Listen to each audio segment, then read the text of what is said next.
ayan mga kabibe, magandang umaga po sa ating lahat mga kabibe. So bali kayo gising lang po natin mga kabibe. Maaga po tayo ngayon dahil meron po tayong buyer. Nakukuha po ng 8 pieces na ducklings. Panimula daw, sisimula daw magkalaga ng bibe. So bali ito, nahanda po natin yung kanyang order mga kabibe. So ayan, mahuli lang po ako, then update ko ngayon mamaya pag nag-deliver na tayo. So ayan mga kabibe, natin yung kanyang order. Bali nakahuli na po tayo ng ating mga ducklings. Yan, 8 pieces po.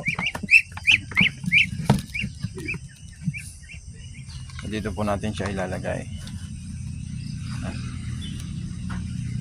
So ayan, punta na po kami sa meet up po namin. So bali around dito lang po sa Victoria kasi to, kaya meet up po kami.